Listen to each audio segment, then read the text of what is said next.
Ja, unseren nächsten Gast, den möchte Mathis. Mathis? No, Mathis doesn't want to do it. He changed his mind, so I'll do it. Mathis, do you want to introduce our speaker? No, Mathis wants to go play instead. He doesn't want to. Ja, genau, vielleicht überlegt er sich das. Maybe he'll change his mind. Do you want to say it? So, wer ist denn da? Okay, who's our speaker? Markus, right. So it's Markus Wilken, and he'll tell us a little something. Do you want to read what this says? What to do if your child refuses to eat. Exactly. What to do if your child refuses to eat. He'll tell us a little something about that. Thank you, Mathis. Do you want to take a seat? Okay.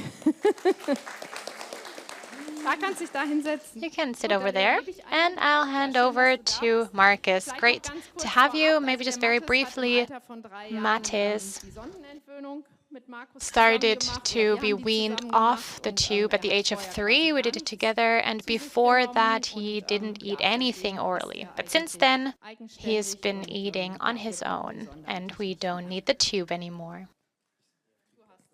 So you have the floor.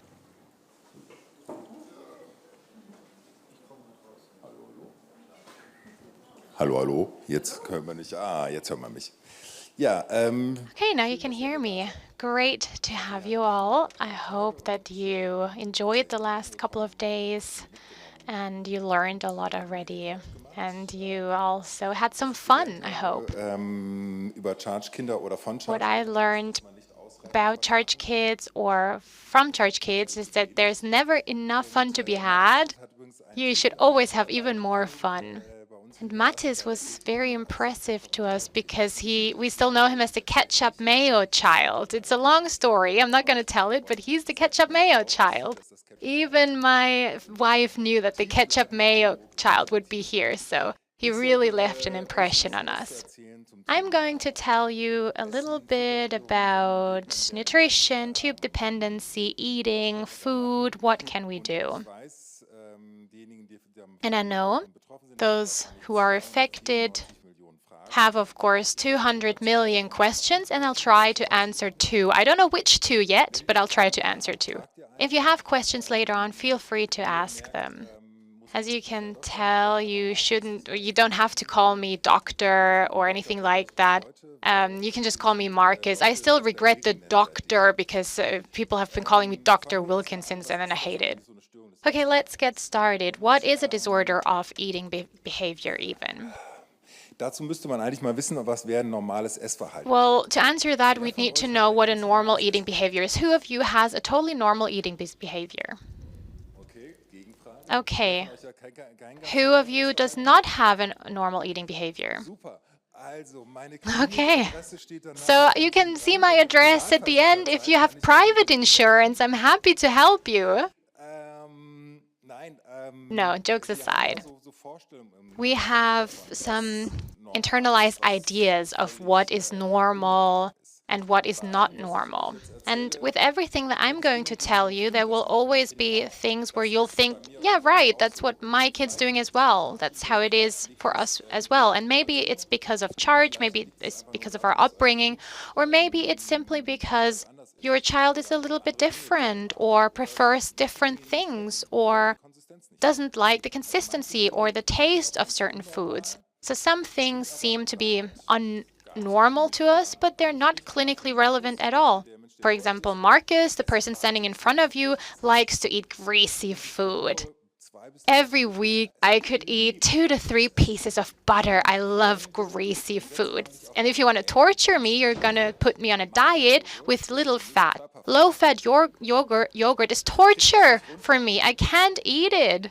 So, jetzt kann man sagen, das ist hoch. So one might say this is clinically relevant. I have to have a low-fat diet, and if I did it, I would probably lose some weight. Of course, sounds good to be thin, but if you need to pay attention to maintaining your weight or increasing your weight, then you need a high-fat diet. So something that might be healthy for me would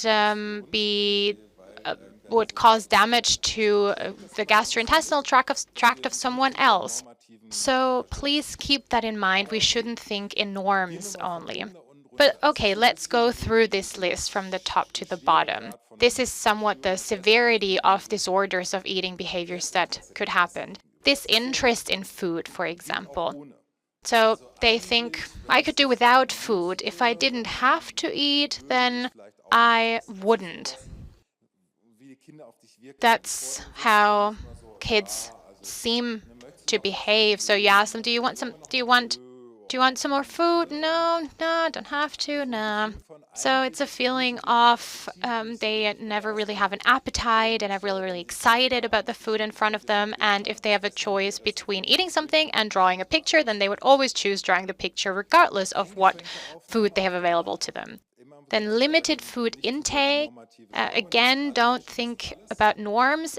Not everyone eats everything, and there are a lot of people who don't like a certain type of food. Who doesn't like sushi, for example? Who doesn't like sushi at all? Who loves sushi? So, ne? Irgendwie, ne? Wer von euch Who of you likes cake? Who hates cake, for example? irgendwie dementsprechend haben wir alle So we all have some preferences and we all have somewhat limited intake. I, for example, think that broccoli isn't food, broccoli is trees, and we don't eat trees. So that is selective food intake. But it's limited when you feel like we're really limiting to only 3, 4, 5 types of food. So McDonald's, fries with ketchup, but only fries from McDonald's. Vanilla pudding, but only the one from the brand Ehrmann without cream. And in terms of drinks, apple juice. Nothing else. And you can never eat anything else. That's what we would call limited food intake. Because every child eats different things. And every child eats what they like, and nobody eats everything. That's okay if they don't eat their broccoli. It's healthy because I don't like broccoli either. It's healthy to not like certain foods. Insufficient food intake. Again, there's something you won't believe. There is a recent study that's highly relevant to charge kids as well. And the study has shown that shorter people eat less than taller people. Ja, ist so. Yeah, it's just a fact. It was also news to me. I couldn't understand that, but yeah, shorter people won't become taller by eating more food. But they will get nauseous instead if they eat more. Taller people, however, will not be happier if they eat less food. You have to take a closer look at it. Let's say you have a child that's rather short, rather lightweight. They will not necessarily gain weight through eating more calories. That's also been proven. Some studies have shown that if we give a kid this number of calories, they will gain this much weight. But if you look at the data more closely, then this is true for a certain group of kids, but it doesn't ring true for other kids. For example, a third of childs that are tube-fed are below their suggested BMI, and a third are above the upper 75% of their BMI. 50% are in the normal area. We have a U distribution. So it works for those that gain weight anyway, but it doesn't work for others. There are easy explanations. You can see that in myself. People with a lot of growth hormones, who have a lot of growth hormones in them, so people like me, have a higher appetite because they grow more. People with less growth hormones have less appetite because they don't grow as much, so it's pure physiology. And those who don't have as many growth hormones, they won't grow faster if they eat more because they don't have the growth hormones. Now, sometimes we have the issue with kids that they, despite their appetite, always stop themselves, take themselves back. So you feel like the kid is hungry, they have an empty stomach, I can hear the stomach growl, and they say, no, I don't want to eat that, I don't like that. You ask them, do you want to eat something? Yes. And they take a spoon and they say, oh, thank you, that's it, I'm done. So that's what I mean when I talk about insufficient intake of food. not that the kid doesn't reach the calculated number of calories, because that's a normative value, and every child is their own control group in the end. The next point is avoidance. So they don't want it. I don't want to have it in my mouth. I don't want to have anywhere close to my mouth.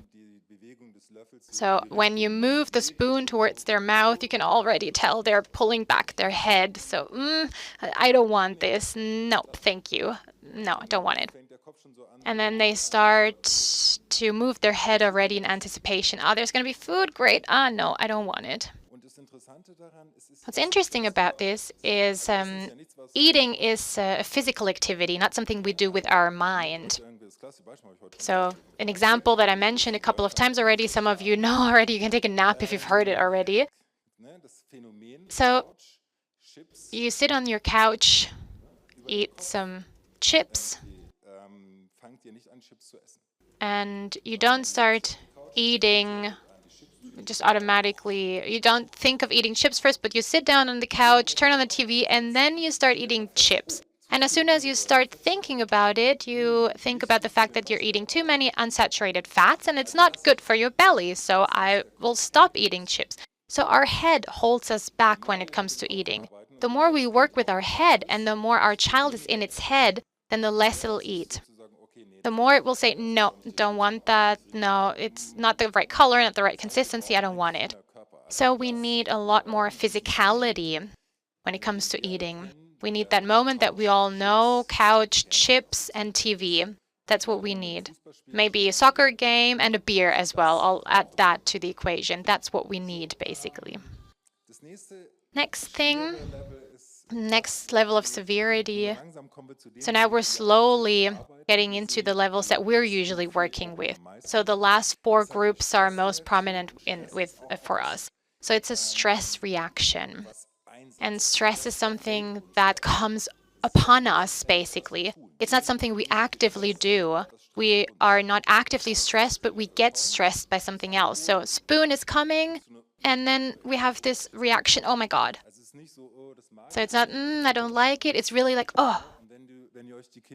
If you look at your children, then you'll see, there will be a moment where something happens in their bodies. It's not happening in their minds. We don't have stress in our minds. We don't think that we're stressed, but we feel that we're stressed.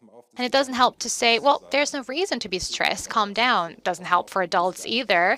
It doesn't help when we tell them there's no reason to be stressed. You can relax. It's great to hear, but it doesn't really help us. It comes over us, stress. And in that moment, it's our reaction to say, okay, there's stress, I'll take a step back. I have another video so we can have a look at it in a second. The next point is a neurophysiological thing. It's the flight or fight reaction. You probably all know it as well. All of us know the flight or fight reaction when, for example, in a relationship, it gets a little bit difficult and he or she says things that he or she feels like is completely rational in that moment, but that they feel sorry for afterwards. That is a flight or fight reaction. This I need to protect myself in that moment. If I see that a child is in that flight or fight reaction, it doesn't matter at all whether or not this fight or flight reaction is rational, whether there's a reason for it. Because when the child is in that situation, they feel like they need to protect themselves. And that's absolutely necessary and important for them in that moment to protect themselves. And then it's up to us to respect that and acknowledge that feeling of them needing to protect themselves. I'll try to take that feeling away from them, but for you, it's going to be important to not just brush over that or ignore that feeling, because it's an important signal that the child is giving. We'll get back to that in a second when we watch the video. And then the last point is when they freeze. It's the exact counterpart of flight or fight. So we have fight or flight on one end of the extreme, overreaction, shouting, screaming, arching over. So a lot of reaction with this arching backwards. And freezing is the exact opposite. It's like this. Dann habe ich aufgegeben. Then I've given up. Dann ist so der Moment, wo ich sage, okay, da Then the moment has come where I say, no, I don't need to fight it anymore. I'll just turn myself off in that moment. eine Sache gemein. Ich kann Both mechanisms have one thing in common. I cannot swallow in that moment. In the fight or flight state, I cannot swallow.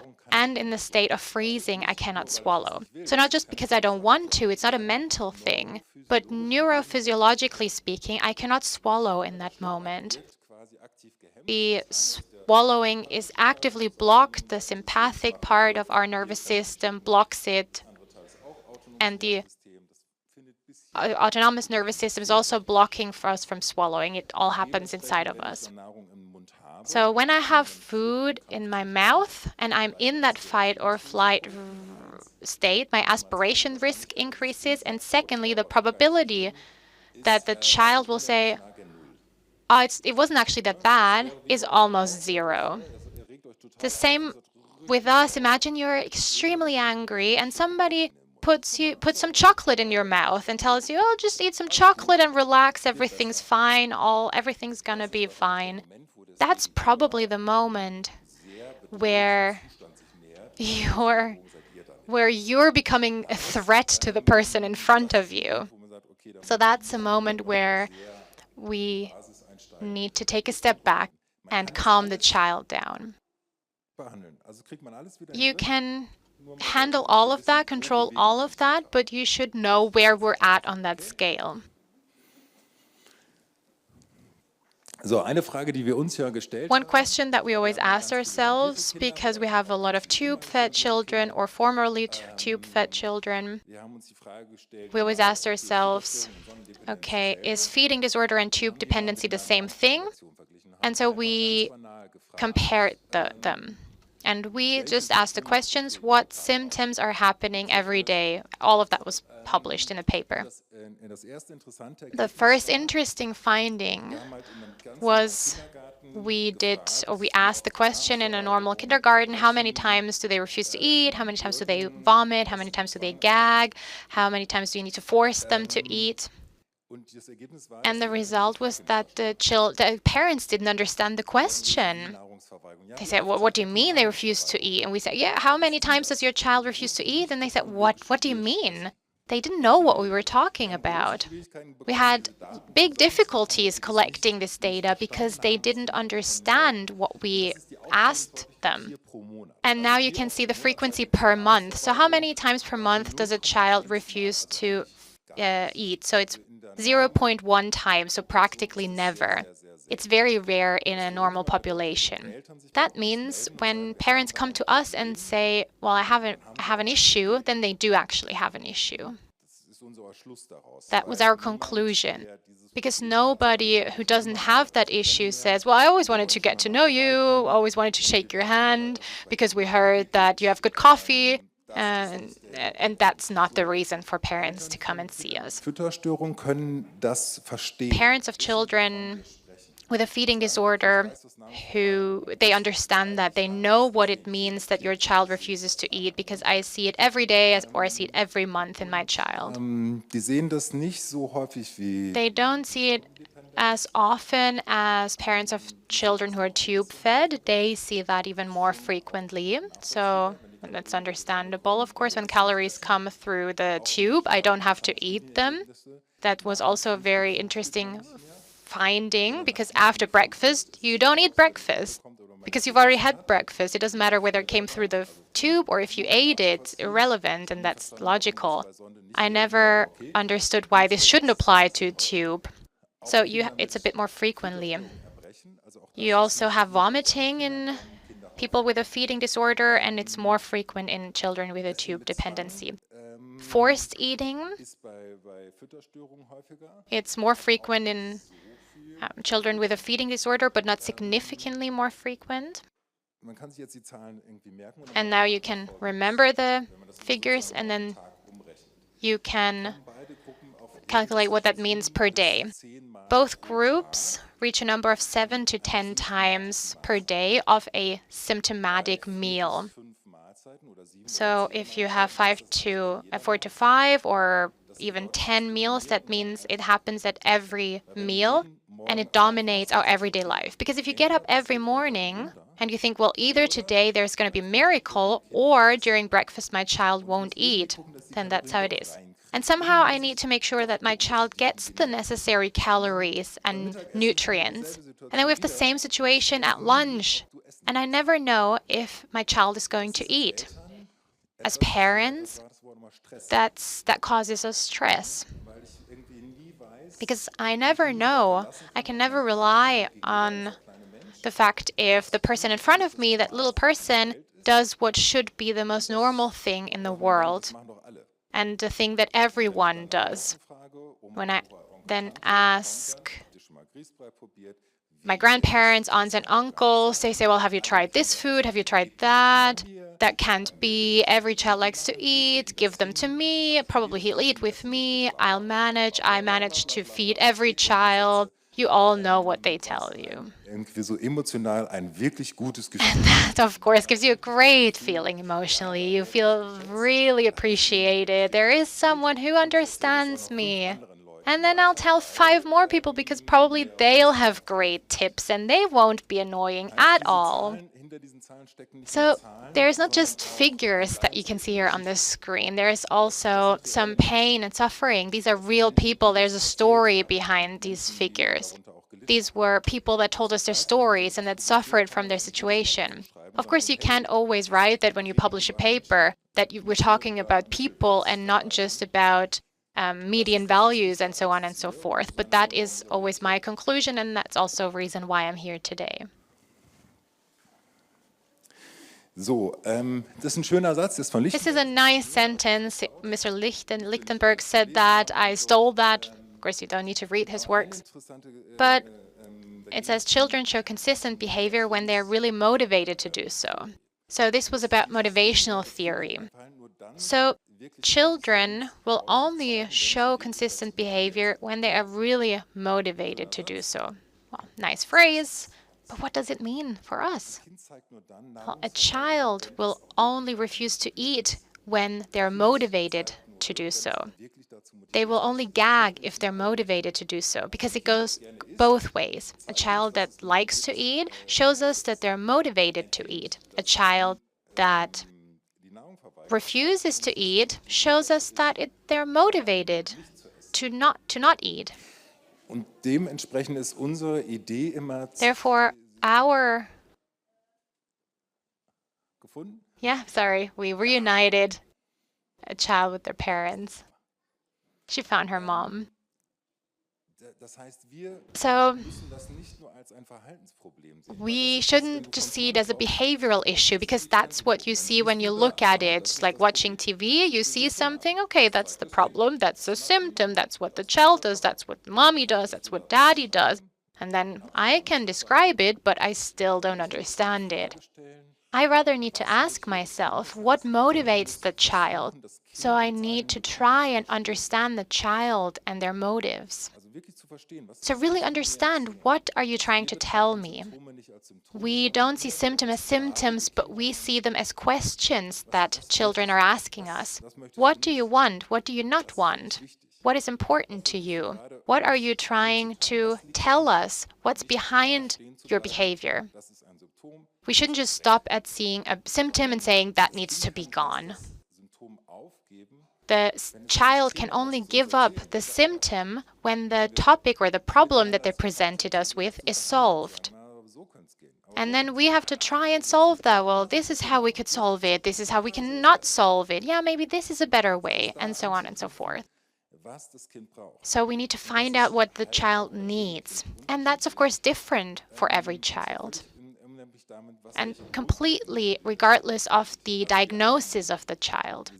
We see a lot of children with charge syndrome, but also with congenital heart defects. Of course, we see other children with feeding disorders and tube dependency, and so on and so forth. But we see their syndrome, but then we look away from the syndrome and we look at the child, that small person. Who is that? Because you're not the charge syndrome. You are you. You are the way you are. And I want to understand what you're like. I see what issues you have, maybe gastrointestinal, maybe cognitive, maybe motor issues. Okay, I see that because it's part of you.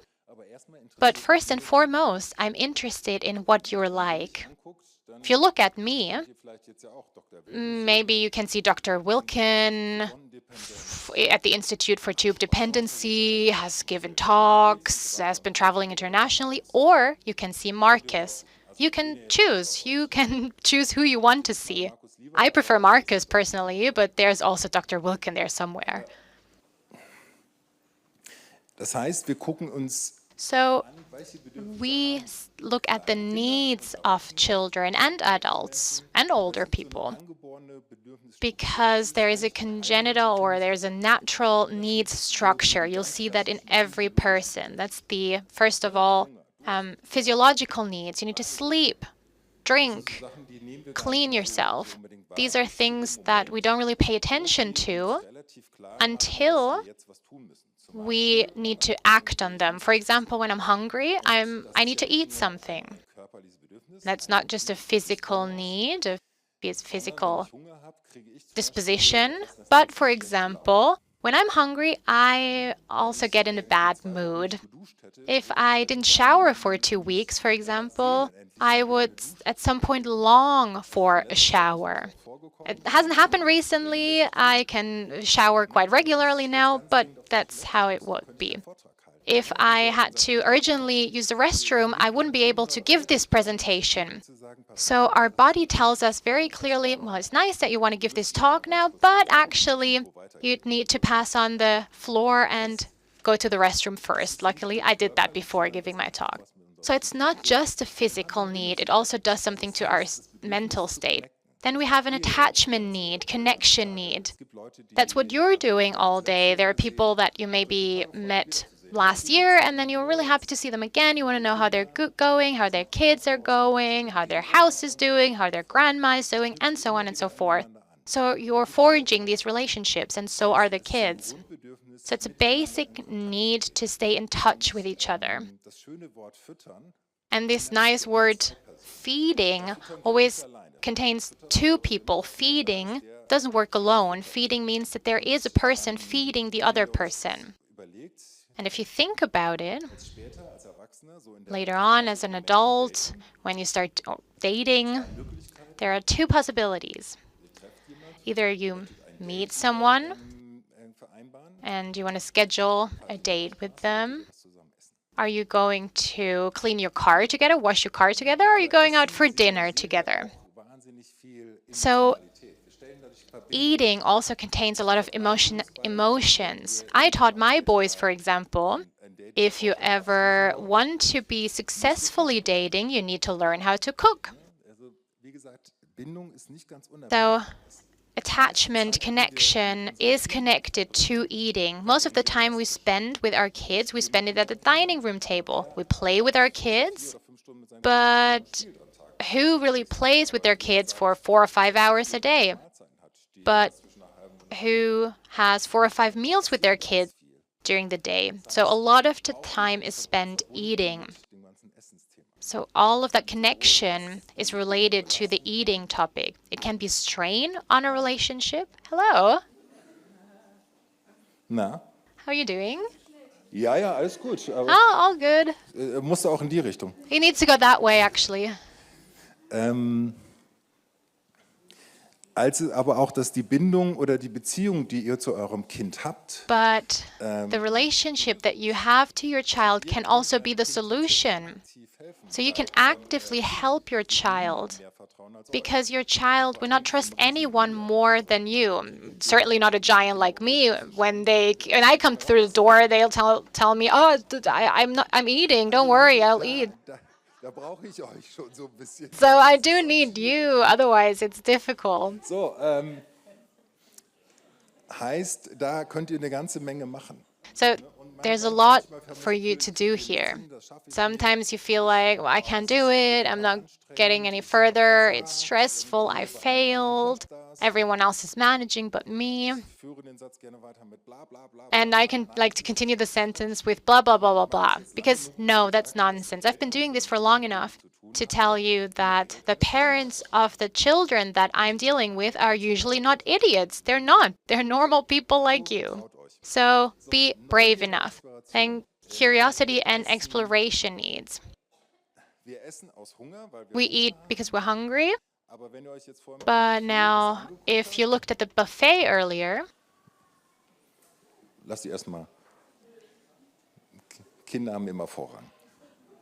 Children always come first.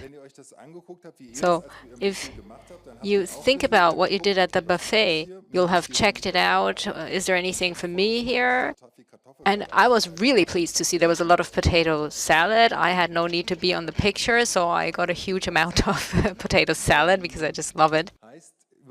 So in other words, curiosity and, well, hunger is something that will make them eat eventually, maybe, but being curious and exploring means that they may end up eating more. They'll say, well, that looks good. That's a good, interesting taste. And something that we do a lot in therapy is to check out which type of taste does the child like. More sweet, more salty, more cold, more warm. That's the good stuff. That's the good stuff. To figure out what the good stuff is for the child. And if you do therapy in the place of Essen, that's ideal, because Essen literally translates to eating. Speaker repeating that for the English audience. And secondly, it's appealing to me. It has a good smell, and that makes me curious. If I'm not curious about that food, I'll just eat barely enough to be satisfied. But if it really appeals to me from the way it looks, it smells, then for whatever reason, I'll eat more because I'm just enjoying it. The fourth point may be a bit confusing at first. So aversion and pulling back is something.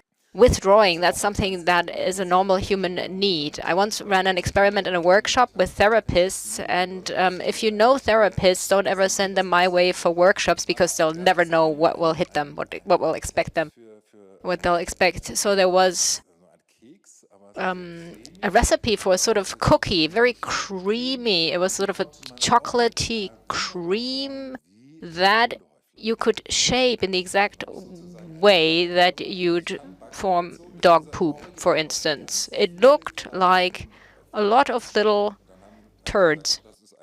And I said, well, that's a chocolate cookie. And I made it look like that and said, who would like to go first and try it? And we said, well, okay, I'll stick my finger in it.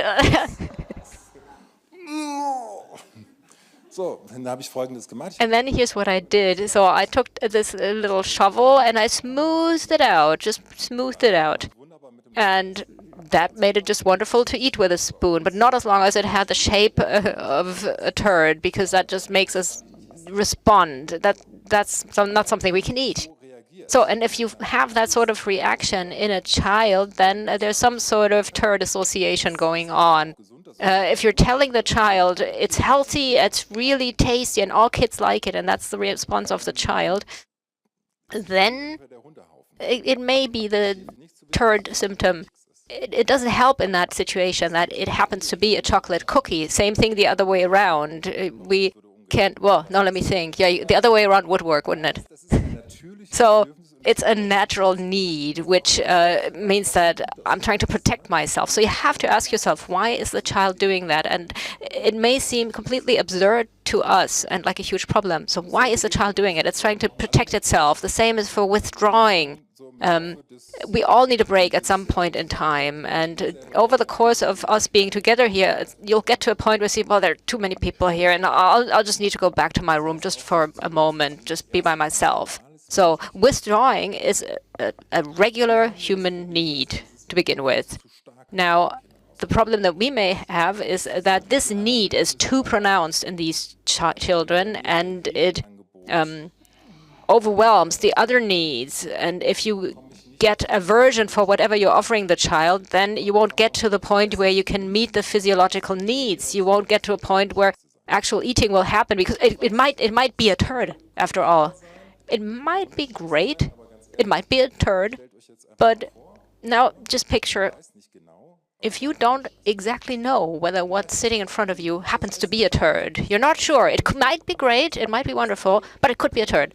Or the egg just quite possibly might no longer be in great shape. Maybe it's off. Would you be eating it? Just ask yourself, would you be eating it if that's the thought you had? The probability is 0. You don't do it. Rather safe than sorry, right?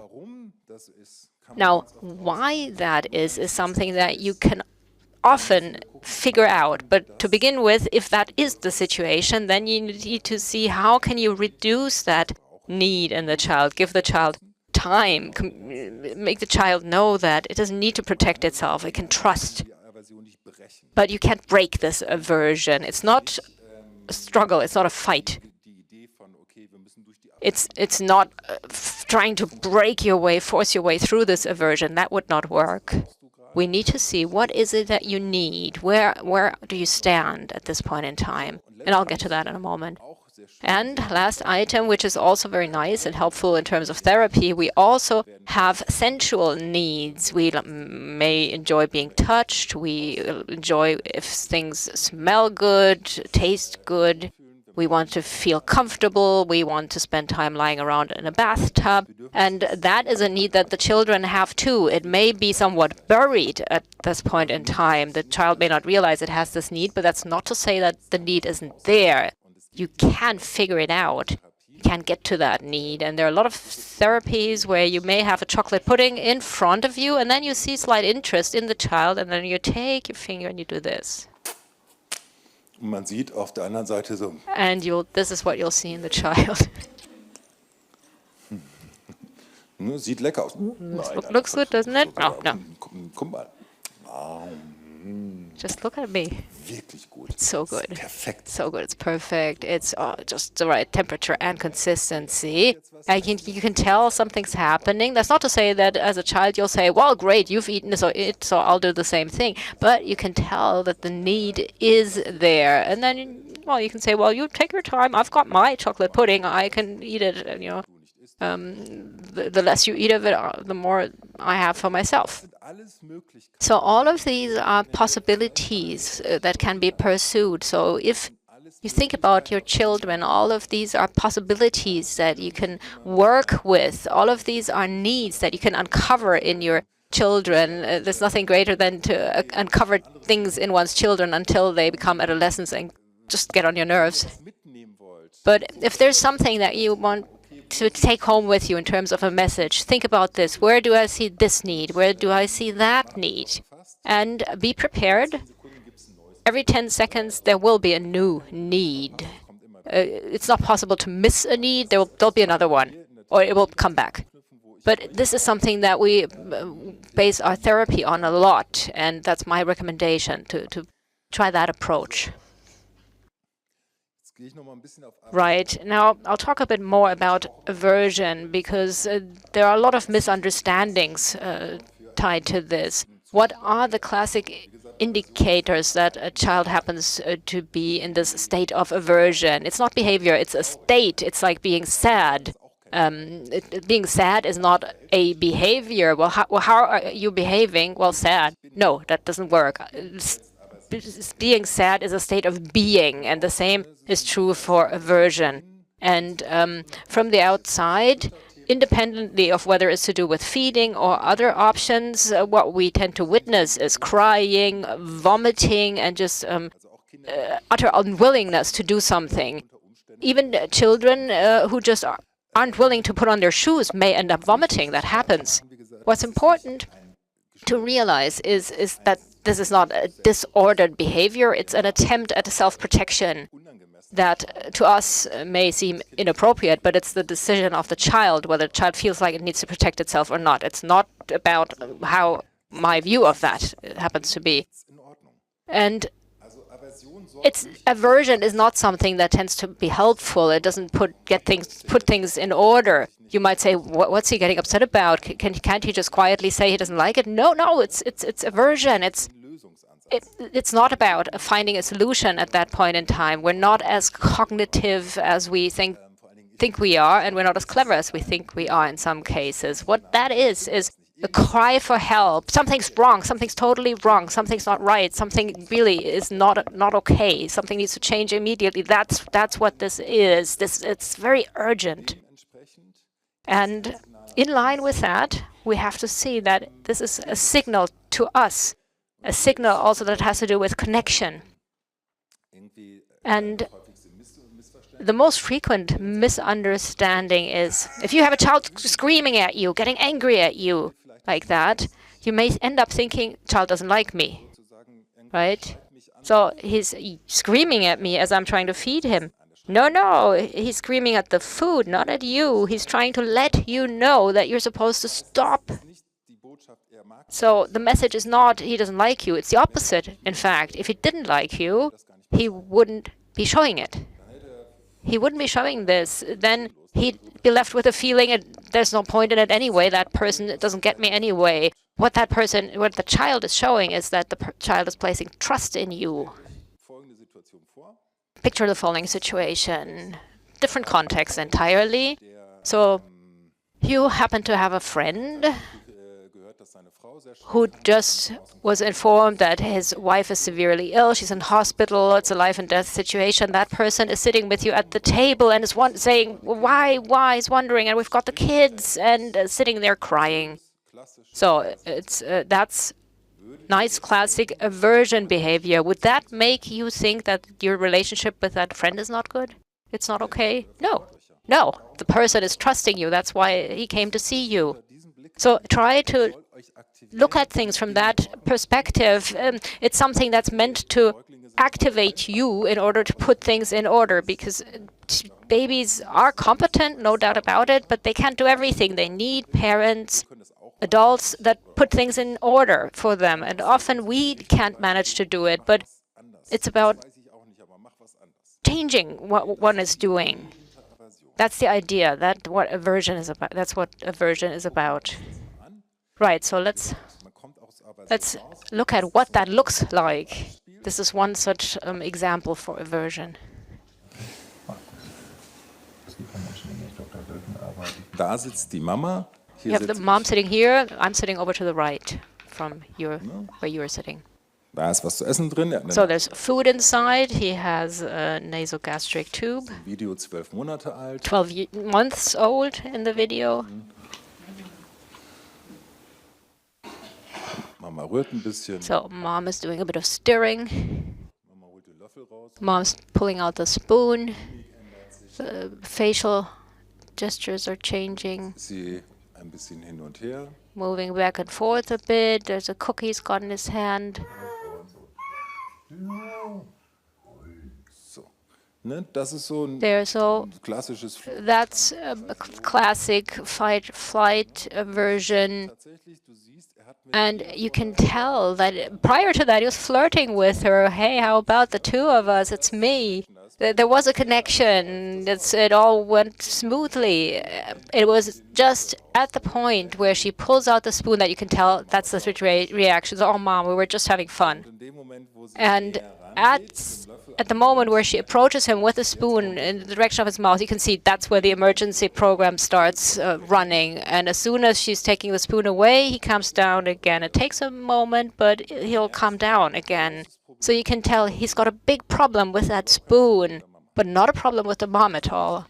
And that's important. That's important for you to realize and to remember, and feel free to put that deep in your hard disk inside your brain. It's very important because it's right. So, das ist so ganz oft die Ausgangssituation, die wir sehen. So, very often this is the starting point for us. That's the sort of thing we see a lot. Wir viel arbeiten. Ne? Das wirkt jetzt erstmal. And at first you'd think, well, there's not much you could do about that, you'd think. But I've also decided to present a positive case here today, just to spread a bit of hope around. So, womit wir anfangen. Right, so where do we begin? Where do we get started? And these are very straightforward things. After all, we're dealing with children, and children don't think in highly complex dynamic models, and they typically don't think in terms of flow charts, and the way they think is not that they see, well, I'm operating within a complex psychological association. Children are straightforward, I like it or I don't like it. It's straightforward. We adults are the same, we just talk more, and that's why I'm doing therapy with kids. They don't talk as much, they don't blab as much, it's just doing stuff. So the first thing you do is you have to ask, what do you need? So even if you happen to have a strong aversion, the question should be asked, what do you need? Is it safety, security that you need? Is it body contact? Is it a different position, posture? Should we take out the finger? Should we be offering something else? Maybe instead of the spoon, should it be the finger? Do you need us to approach you slowly? Do you need it in a more liquid form? Whatever. So my brain starts going in the direction of what might it be for you? What might represent a good offer to you? The second thing is what are you experiencing in that moment? And those are separate things. What is what you need? The other thing is what are you experiencing? Are you perceiving the world around you? Are you clear on that this is your mom or your dad sitting in front of you? And what impression are you getting from the person in front of you? As I said, I'm rather large, so hello, I'm Markus, I'm the psychologist. This is something that might quite intimidate a child. And that could mean that I'm not the right person for that child. Maybe someone else should work in therapy with that child, someone who doesn't appear as threatening. Even if I'm Dr. Wilken, if the child feels threatened by me, therapy won't work, obviously. What is the child feeling? What are you feeling at that moment when we're sitting at the table? Are you in a great mood? Are you annoyed? Are you fearful? Are you intimidated? Are you curious? It's only once I know how you are feeling in that situation that I can respond to you. So if I'm fearful, you can look at how can safety, security be offered. If someone is angry, you can respond to that anger and mirror back a different emotion. Same with us. If there's someone who's really upset, they're really up there and angry, an adult in front of us. If I were to tell that person, well, I can tell you're very upset. I can tell you're very angry. Why don't we talk about this? I'll risk my nose. I'll be risking my nose. So if I say, well, I see that you're angry, that's a different approach, and I can slow down a bit. So any emotion I can respond to, and I can respond in a way that turns it into positive feeling. Doesn't necessarily mean person isn't angry anymore, but maybe a bit less so, a bit less sad, a bit less fearful, step by step. But for that to happen, I need to first of all perceive how the child is feeling at that moment. How is a child thinking? What is the child thinking?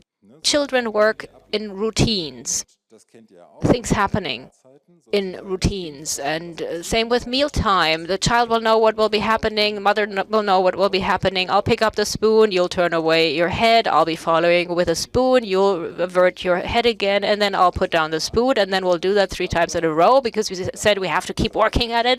And after that, you'll get the tube. So even before getting started, the child will know that that is the sequence that will follow. So it's an established routine, a script that will get started, and everybody will be aware of what the script is. And that's something that children are capable of thinking. So, okay, well, let's change the routine a bit, you could say. Why don't I not feed you, and I'll start eating myself first? Or why don't we leave out the spoon? Why don't we do it with a finger? Or why don't we start with ice cream for breakfast today?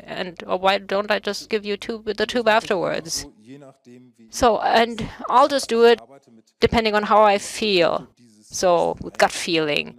Trying to break up this entrenched routine, this entrenched system, because only once you break it up, then it may change. It's really tiny things, so I just don't feel like I'm not feeding you today. I just don't feel like the screaming today. Let's just skip that part. There you go. Here you've got a pot. Do whatever you want. After that, you'll get the tube, and that's it. And that will have changed things. Then, well, the plan was different. We're supposed to do this and that and the other thing, and we're supposed to use those 3 spoons. Why aren't you doing that? So right away, that's not routine anymore.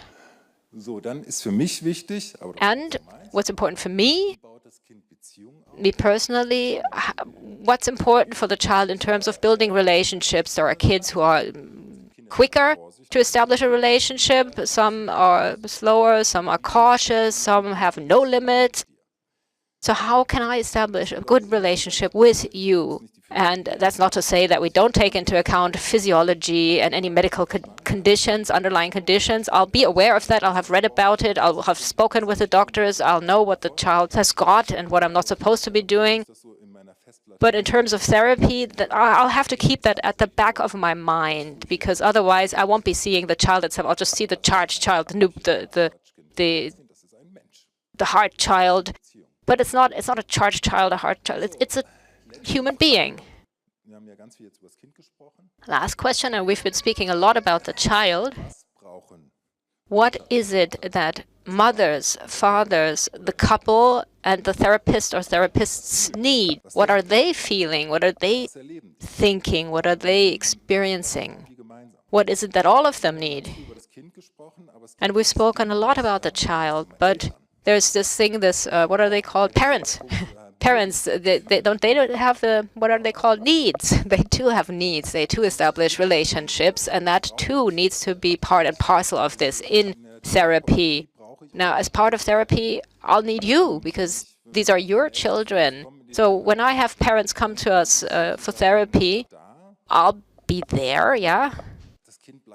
But the child won't stick with me. The child will stick to you, and it will be staying with you. So I'll have to see, what is it that you need? How can I make you feel safe?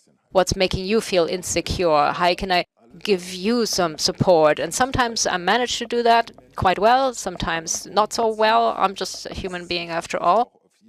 But what's important is that you take care of yourselves also. Anecdote, I just saw a family, and the child was weaned off the tube. Everything was great, and this is what the parents looked like. They had like a tractor tire-sized shadows under their eyes. 2 little kids, both were visibly exhausted, and the question that came up, what about tube feeding at night? They said, well, breakfast is fine, can manage, lunch I can manage, but in the evening I'm just so exhausted. We're both beat. We spent all day managing our zoo here, and in the evening we just want to quietly eat and put the kids to bed. But that means that we'd have to use a tube. Then I said, well, then why don't you do that? Then that will be your time where you can quiet down. And they said, well, we can't do that yet. Well, yes, of course you can do that. You're the parents.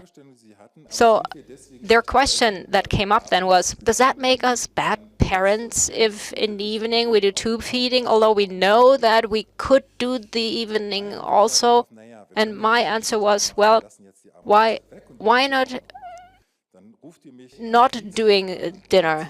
And then you call me on Tuesday, and you tell me it was, or you do it once more, and then you'll be telling me it was difficult. Or you do the proper feeding in the evening, and then you'll end up finding that it was not enjoyable. You'll be exhausted. You'll be even more exhausted. You'll be tired, disappointed. So I'd rather have you go until the afternoon feeding them, and then do the tube in the evening. And then when you have more energy, you can do it differently. But you have to be aware of your needs and just realize, I'm tired in the evening. It may be due to the child or soccer not having gone well or whatever. But just face up to reality, and then it's fine. Right. Where are we trying to get? What's our objective? Well, the video that you just saw showed a situation that can't stay as it is.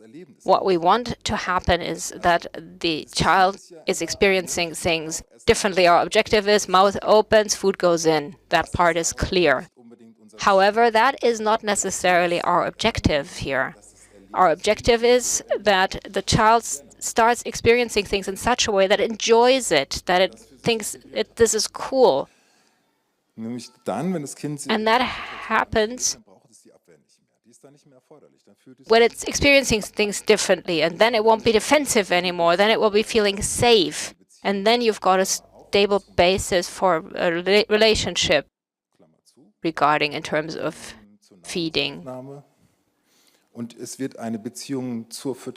And then a relationship with the person who's feeding the child can be established and stabilized. And the outcome may be that the child is not tube-fed anymore. The result may be that the child will be eating and drinking orally, but what's at the center is this experience that the child is having. So that's the underlying principle that's important to understand. In terms of the process.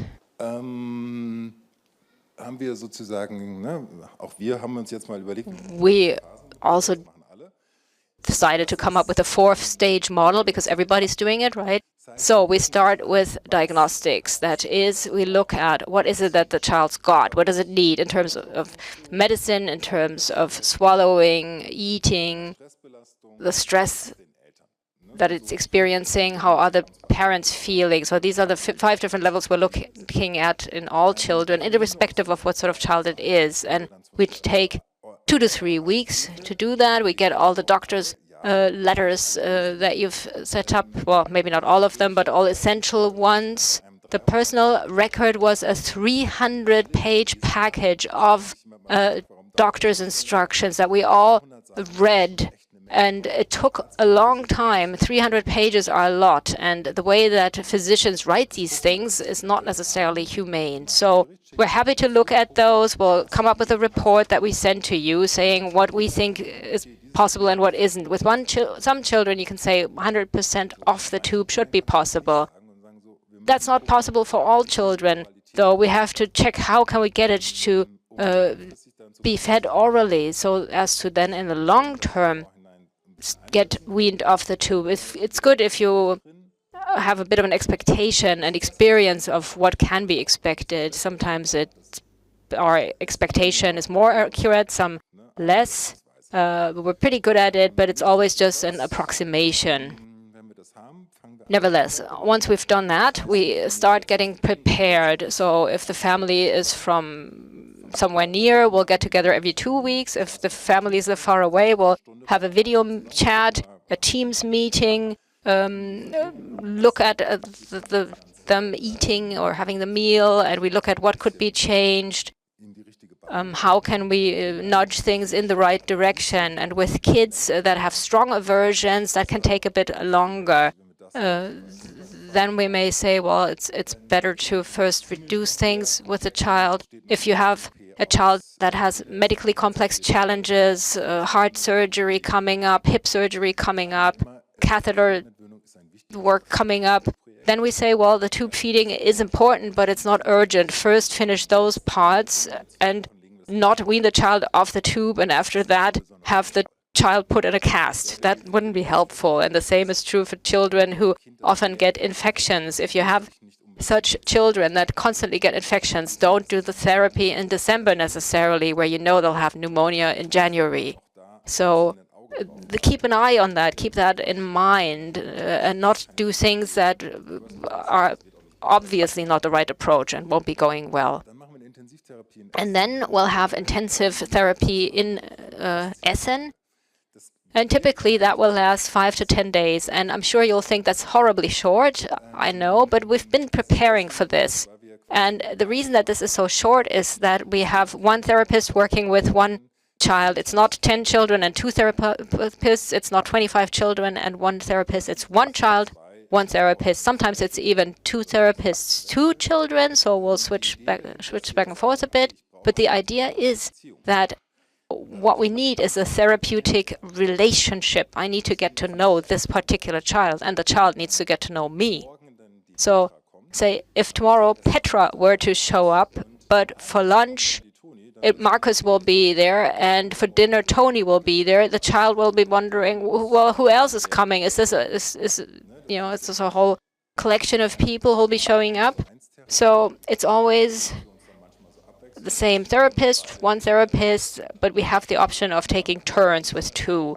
And if you do that, you can progress fairly quickly in doing the work. And from our point of view, it doesn't necessarily make sense to make therapy much longer than that, because it's quite exhausting for the children to work with us. You wouldn't think so looking at us, but that's the case. And it often gets boring. And we as therapists want to play, and we come get the kids and we say, let's go, otherwise I'll be bored, let's go to the playground, let's do some stuff. Das kann man so 5 bis 10 Tage machen. That's something you can do for a period for 5 to 10 days, but not longer than that, because then you'll tire out the children, the parents, and that's not helpful for therapy, so not advisable. Typically, we then send home the kids having accomplished what was agreed upon beforehand, and then there's 5 months of aftercare, if you will, with written contact and video conferences, and then we're done. The probability of parents coming 2 or 3 times is low. It's fairly rare. It has happened. That's not part of our plan. I'm aware that this is good for business, but then again, who's interested in my business going well? So now if you look at this, also in terms of the timing, what's green here is therapy periods. So this is a single child, and I just chose this as an example. This is what it looked like. So this is 6 days worth of intensive therapy. So breakfast, lunch, then some extended play in the afternoon, and then we kept staying on for some time. The next day we started early, had a long afternoon session. At some point he wanted to take a long nap, but then the evening got changed a bit. So that just goes to show we don't have a fixed pattern. It's not 8 to 8:45 therapy, 10 to 10:45 again, and 11:30 to 2 p.m., whatever. But what we do is we check when is the child awake. Children who like to sleep in don't have to get up early for us. And with early risers, we then have to check which one of us feels eager to be there early on. Wir richten uns nach dem Rhythmus des Kindes. So we adjust to the child's schedule, because I want something from the child. The child doesn't want anything from me. The child doesn't care about me at all. Doesn't matter who I am to the child. The child says, well, he's cool, he's not cool, can I have fun with him or can't have fun with him. He's good to me, he's not good to me.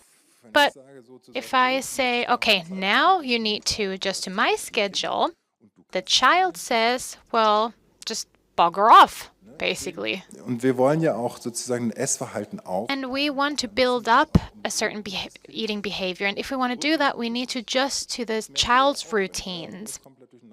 Routines are important. You can feel that you can tell yourself if your routine gets all messed up. That's not great. That's why we don't have fixed therapy times, but they go according to the child schedule. We do 3 therapy units generally. We used to do 4 therapy units, and the consequence was that on day 3, children were completely exhausted. Now that we're only doing 3, they're not that exhausted, and it works just as well, because otherwise it's just too much for them. Okay, so I said that we'll follow their needs. We reduce tube feeding. We do that differently for every child. It's not the case that we skip tube feeding for every child, but we do it according to every child. Every child has their own plan, and it never hurts to continue tube feeding even during weaning. The tube is not our enemy. We work with the tube. In the first place, it's a plastic tube that we work with, nothing else. On the attachment level, it's all about communication. Eating is communicating. We eat with each other, we communicate with each other. It's not just purely providing food. Talking about exploration needs. My task as the therapist is to be truly curious. If I can tell that the child has some skepticism, then it's my job to bring curiosity in there. So therefore, my game is always, wow, amazing gummy bears, that's so interesting. Oh, great chocolate pudding, yes. So I create that curiosity. We need an atmosphere that is somewhere between barbecue party and children's birthday party. If it gets too serious, the children know that. It never goes well when it gets too serious. It's serious during doctor's appointment, it's serious when you messed up, when you pulled a prank or something like that. So you cannot be serious as a therapist. You struggle when you bring in that seriousness, because the seriousness takes them from being a little bit, or keeps them from being a little bit silly. I like to be quite silly, I have to admit that. So if I create that curiosity with the child and I'm truly curious, then I don't pretend to be curious, but I am curious. I'm like, oh, cool, look what you can do with that. You can take that and you can put something on top of that, then you can put the gummy bears on top, and then look what we do when we hit it on top of it. Look, blah. So that's really fun. It's really fun doing that and saying, well, it's completely silly, but it's just fun. Because that's an atmosphere that will convey to the child. So brings us back on the relationship level. Aversion. Don't give them any reason to withdraw. Sounds quite simple, logical, everyone's nodding, yeah, great, but how do I do that? I observe the child beforehand, I try to understand them, and then I know where their aversion threshold is. So I always imagine the child to be wearing sort of a helmet, like a radar, and it's a certain level of sensitive. And then if I move toward the child, where is that moment of, where do they pull back their head? How close can I get to their nose? How close can I get to their mouth with a spoon? And that shows me their threshold, their limit. Okay, and if I understand the limit, I can play with the limit. Maybe I can get 1 millimeter further. And I see what happens if I go 1 millimeter further. And that requires a deep relationship. If the child looks at me and says, well, no, this is my limit, then I say, but maybe we can go 2 millimeters further, right? We can do that. So you go through that relationship level, and I give them the necessary safety so that they don't have that aversion. If I show them, well, we have a great relationship, now I'm just going to smash the spoon into your mouth, then I think the relationship ends quite quickly. Then they develop sort of a sensitive feeling towards me. And then lastly, we have the enjoyment, level of enjoyment. Something that we always tell the parents is when you buy bread, for example, buy the bread that you like, not the bread that you think your child might like. Buy the spread that you like, because if you enjoy it, your child can enjoy with you.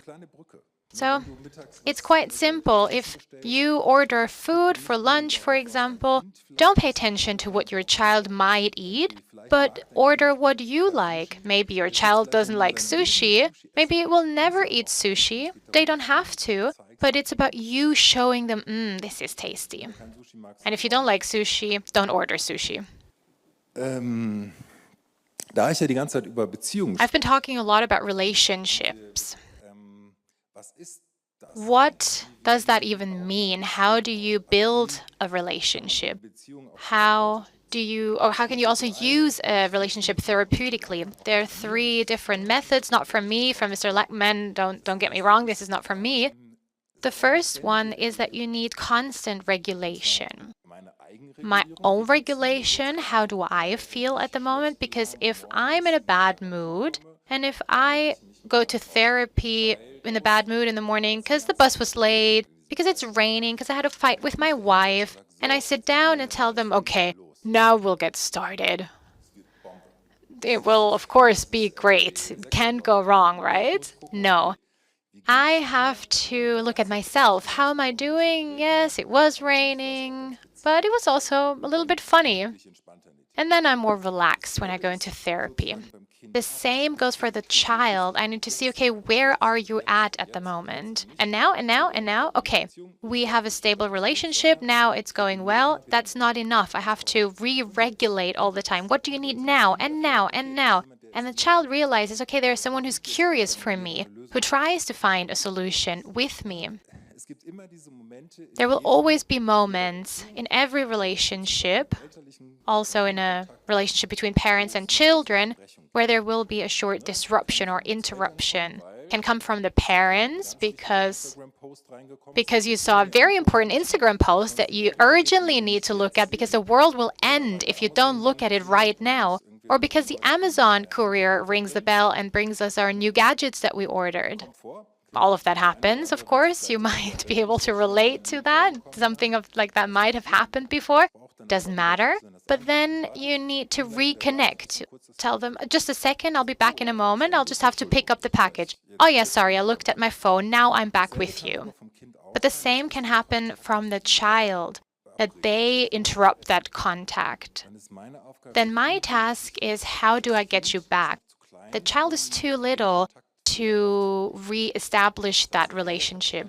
And I say, okay, I understand you don't want that right now. Let's see what you want in a minute. So I try to get back in touch and to reconnect with the child. And the last part is affect enhancement. That doesn't mean when a child is angry that we try to make it even angrier, and if a child is sad, we try to make them even sadder. But it's rather about turning a negative emotion into a positive emotion. There are 2 tons of literature on the mechanism to do that. But to put it simply, imagine that you are the emotional washing machine of your children. Can you show me the sign for emotional washing machine, please? So you have the washing machine, the emotion, and you put the emotion into the washing machine. Okay, yeah, I thought this will be your downfall. I'm very sorry.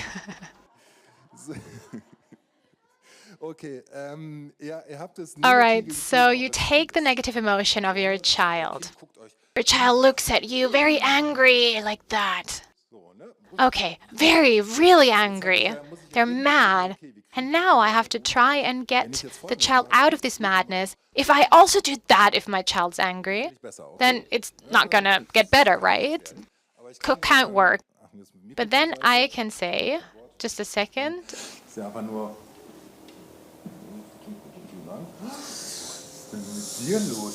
Was hast du denn? Oh, what's happening? So I take that emotion, that feeling, madness, and then my facial expression is angry very briefly, and then I change it. What's happening to you? You're not really angry, are you? So I try to take the emotion that the child has, and I try to turn it into a different emotion. I take it up, I wash it, put it through my washing machine. Madness, no, we don't need that here. And then maybe I can take some interest in there, put some interest in the equation. Oh, what's up with you? What's happening with you? And I'll give that emotion back to the child. What happens for the child in that moment is, okay, they saw that I'm angry. Oh, but maybe I'm not as angry as I think I am.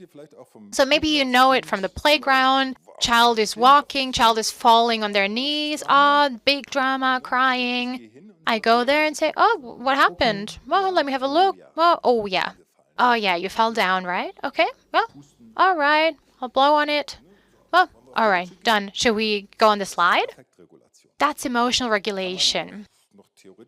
You can explain it in even more theoretically, but basically it's an emotional washing machine. You take it up and you give something else back. But if you're very tense in a feeding situation, then you're very quick to say, oh, no, there's madness coming at me, there's stress coming at me, what do I do now? But what I just did is very quick. Ooh, whoa, what's that? Oh, someone's angry there. If I start thinking about it, I'm too slow. If I get flooded by the emotion, I cannot regulate it. That's normal. You get affected by it instead. But maybe you can recognize that and you can maybe say to yourself, oh, maybe I can try it a little bit differently. Maybe I can actually bring some curiosity and interest into the situation instead. So emotional enhancement means to basically wash the emotion. Of course, there are no negative emotions. It's all relevant, madness, anger, sadness. But sometimes it's also good to get out of the anger and the sadness. As a father of 3 children, it was always a nice moment when the emotional state of my children changed. So.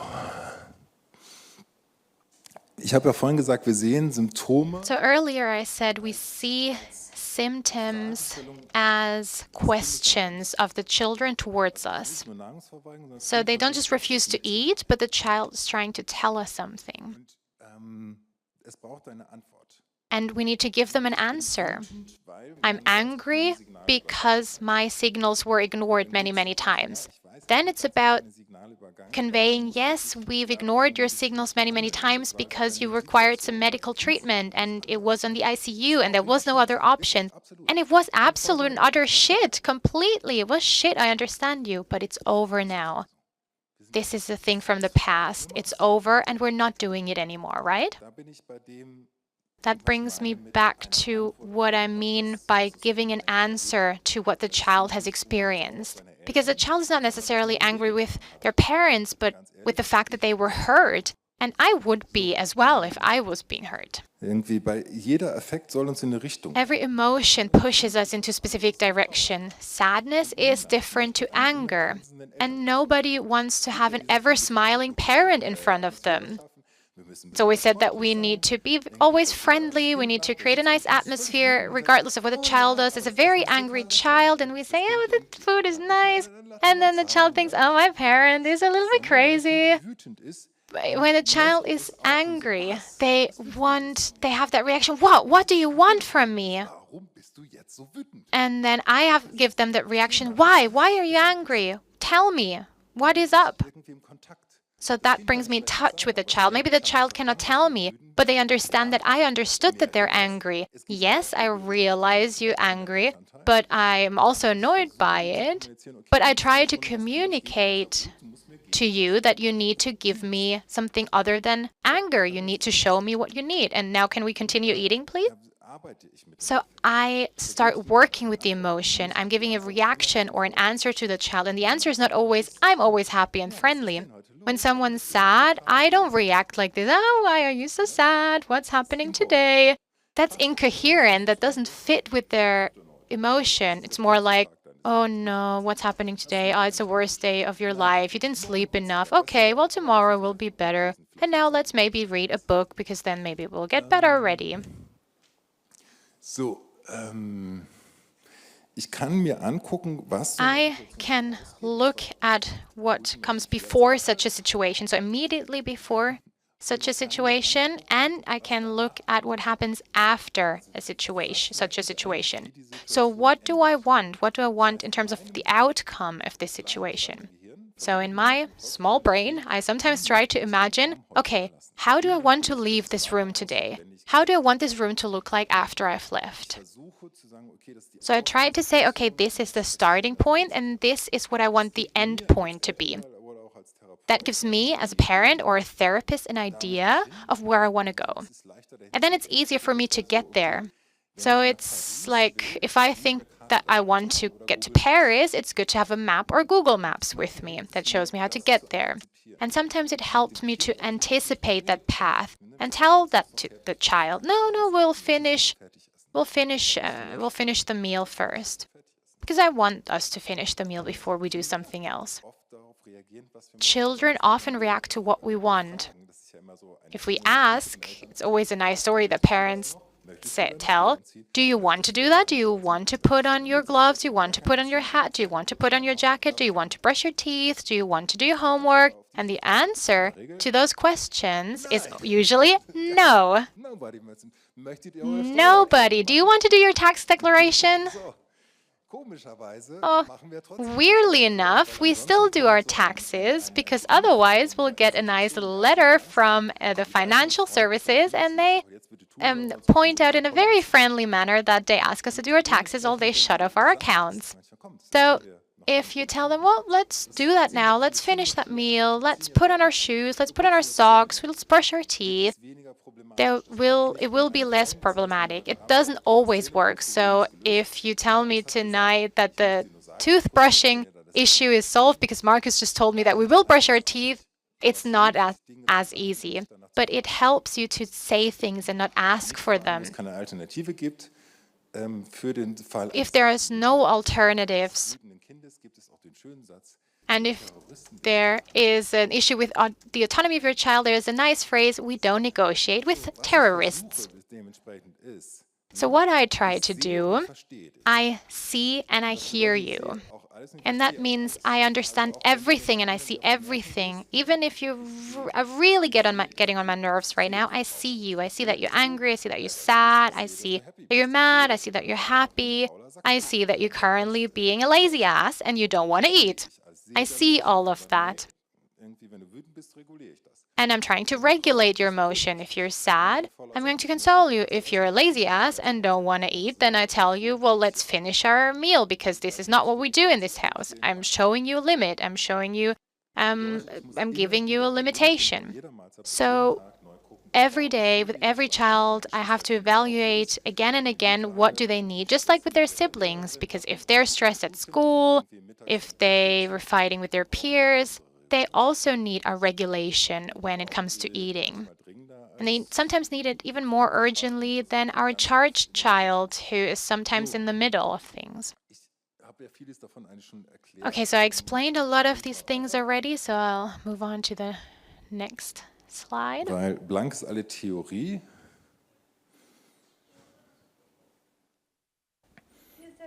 So, Affektregulation. So, regulating emotions. Same child, same mother. Still got the tube. So, at the beginning of therapy, what are they doing?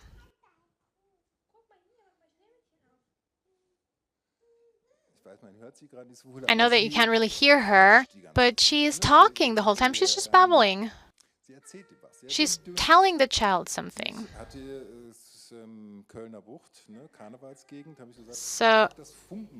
So, for example, they're trying to put on a party for the child. Now, how did you sign that? Because it was a very specific word. Okay, so yeah, maybe be a little bit of a clown, put on a party, try to be in a positive state for the child. Klatschen?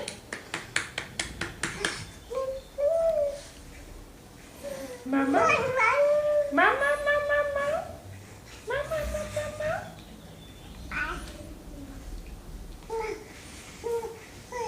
Also. Nochmal? Guck mal. Guck mal hier.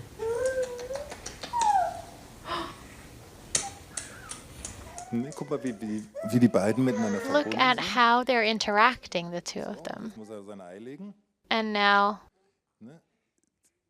Connecten. Now they're connecting.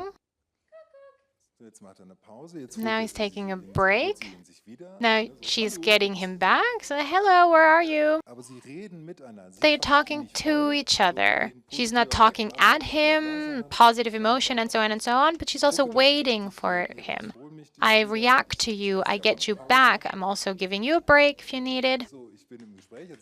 But I'm in constant conversation with him. She's totally surprised now. She didn't expect that at all.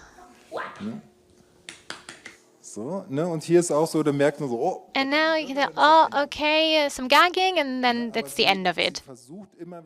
She tries to get him back constantly and be in constant contact with him. And he doesn't even realize, oh, okay, this is where I usually have a breakdown and I get utterly stressed. He totally forgets about that. Oh, sorry, usually I would have acted stressed, but it's fine now. There is no therapist here. I don't want to give you the wrong impression. There's somebody sitting there and helping. No, it's a video that she sent us. She just said, oh, I want to show you how it's going. At the moment, it's going quite well, and I agree. No, that's in the middle of the therapy. No, it's at the very beginning. So, that's in the middle.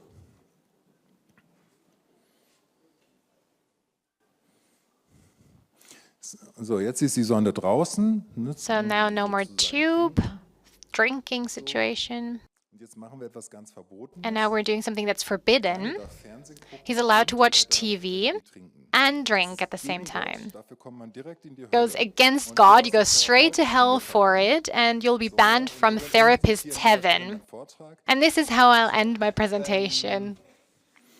Wenn ihr euch den aber anguckt, wie But if you look at him, how averse he is. Averse is something where my head is constantly focusing on avoiding from a bad situation from happening. And we need to shut that off. And sometimes watching TV helps for that. It doesn't mean that we always put him in front of the TV. He's 11 years old by now. That wouldn't be beneficial. But here, it helps as a brief bridge for him to calm down and not constantly think about, I don't want that, I don't want that, I don't want that, but rather say, oh, okay, then I'll eat in front of the TV. Also auch da manche Dinge, die so als therapeutische Regeln. So some therapeutic rules. I mean, I never understood the rule with the TV. I've been doing this for 25 years. Nobody was ever able to explain that TV rule to me. They should do conscious eating. No, I want them to eat unconsciously. They should just sit there and put the food in their mouths. They should stop thinking. Those who think are too slow. So, ne? Und das ist, also wie gesagt, das kann ein Abschluss machen. Irgendwie, leider ist mein Spaghetti. So, unfortunately, my spaghetti video broke. There's a lovely video where he eats spaghetti. And the spaghetti gets everywhere, but he also does eat them. Der primäre Anker, also das, was So the primary anchor, what we find with the kids, it looks very easy. We're showing you this is what we did, some magic here and there, no issue at all. And then it's all fixed. Of course, that's not the case. It's an effort. It's also an effort for you. And it's long-term effort. But I cannot show you every single sequence of that effort. But you can feel how things change. Posture changes, gesture changes, the tone of voice changes, the language speed changes, function changes, or the swallowing function changes. All of these things change in such a therapy if you really work on these things. And it works. You can get out of it. So, jetzt haben wir die Therapie abgeschlossen. Okay, now we're done with therapy. We're back home. And then you can contact us every day via chat. We do video calls as well. Then there are, of course, the usual crises. One of my favorite crises is teething. The second one is gastrointestinal infections and colds. And the third is when they enter kindergarten. These are the three moments where I say, oh no. I always say that when they start kindergarten is always or usually combined with a second option. So they have, for example, hand, teeth, mouth. When they enter kindergarten, we're used to that. We know that in advance, so we can take that into consideration. Und Gewicht, Ausweitung des Spektrums. Manche Kinder sind da. Then it's also about weight and size. And everyone's different. Also when it comes to, for example, the food spectrum. If you like statistics, this is something that we looked at during a study. So we've had 31 cases that were evaluated, and you can see quite well the figures that are decreasing. So for example, vomiting, gagging. Vomiting, for example, is still at 1.2 times per case per month, but this was only 3 of them who are still vomiting. All the other cases, the vomiting was gone. But we also looked at cases that were not successful. What we found was that common gagging, so frequent, not just once in a while, but really frequently all day, frequent gagging was an indication for failure, which means that stable swallowing function is quite relevant for such a therapy. So something that we like to do beforehand is usually, does the child need swallowing therapy? Do we maybe need to coordinate with colleagues who offer that? Do we maybe need a different approach for this child? Because it makes therapy significantly easier if that works well. Was wir gesehen haben, irgendwie ist ja, Gewicht ist ja immer ein What we saw, I mean, body weight is always a big topic, and that was 1 year after follow-up. The children are too lightweight when they come to therapy, of course, because they're tube fed, and they're also too lightweight when they finish therapy, but the BMI doesn't really change. So the body mass index. They usually stay on the same level. They don't really gain more weight, but they don't lose weight either through therapy. And that was the last thing we measured. That was the post-traumatic stress disorder of the parents before and after therapy. And no, we're not doing any psychotherapy with the parents. I don't want you to think that, because I'm not a psychotherapist myself. I can't do psychotherapy. I don't know how that works. I don't have any certificate. I don't know how psychotherapy works. We see severe and clinical PTSD before treatment quite frequently, and after treatment it is quite rare. It's rather the effect that one issue is solved, then we are also relieved as a parent. And I say we because I'm also a parent. If my children aren't doing well, I'm not doing well either. When I know that they need something, they're in need of something, then I'm also uncomfortable. As soon as I know that they're doing well, stable, they're doing their own thing, it's all going well, then I, as a parent of adult children, am comfortable as well. Therefore, of course, we're not surprised by this, that the parent's PTSD decreases after therapy. And with that, I'm more or less done. If you have any questions, feel free to ask them. Thank you for your attention.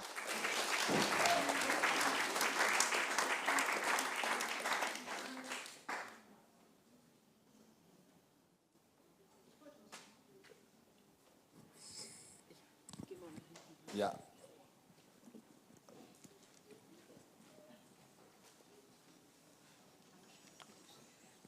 Genau, ich wollte fragen, also wir sind noch gar nicht an dem Punkt. We're not at the point yet where we're thinking about weaning him off the tube. But I wanted to know if we could do anything beforehand to make it easier at one point. For example, when we tube feed him, we also add a little bit of food, and we let him taste that food. Is there anything else we can do? I think that's a great start. If you like that, then I think that's a good thing. Before I'll tell you that you can try cold food and warm food and so on and so forth, I would first try and find out what he needs. Is he interested when you're sitting at the table and eating? Is he interested in what you're eating? That would be something where I'd say maybe then give him some of your food. Are there any flavors where you feel like, okay, he prefers that over other flavors? Then I would try and find out what flavors he likes. Could be salty, mild, extreme, sour, sweet, whatever. And if he likes sauce hollandaise, for example, I had that in therapy. There was a child who loved sauce hollandaise. Then I know sweet and umami. Then try bechamel sauce. But no sweet yogurts, for example, because he might not like them. So try and find out what flavors he likes. And if you can see that he sucks on it, then he realizes, okay, yeah, you like that, and give him that reaction. Tell him, I see you, I see that you like this. And then he realizes, yeah, now that you said it, I like it even more. These are just details that you can do to try and find out what position he has is always important. So how is he sitting? How is he holding upright? Is there something relevant in there? And then for tube feeding, can I maybe try and insert some breaks in there? We're used in having a very regular tube feeding every 4 hours, same volume every single day. What person on this planet eats like this? I've never met anyone who eats like that. But if you are telling me I eat the same amount of calories with the same concentration, same composition of carbs, fat, and proteins every day, every 4 hours, please get up if you do that. So I think we have a lot more flexibility than we think we do. We think it has to be that way, otherwise something bad will happen. But if we realize there is a certain time of day where he's more interested in our food, then maybe I can only feed him half during the previous meal. Maybe it has an effect. So if we give him maybe 80 milliliters or only 40 milliliters instead of 80, then let me think, nothing is going to happen. So nothing bad is going to happen. He's not going to lose weight. He's not going to gain weight, of course.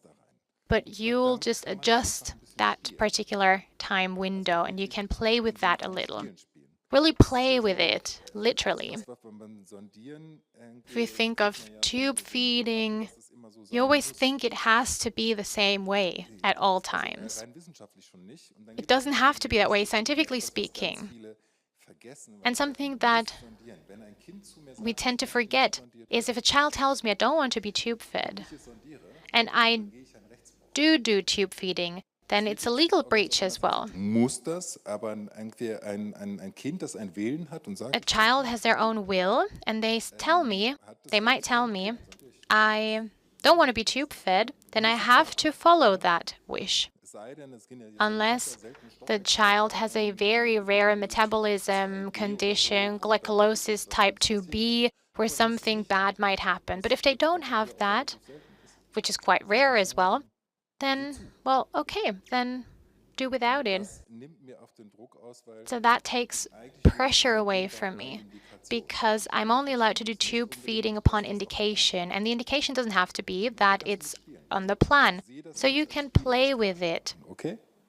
Try to see it as a game. It will always be the other side.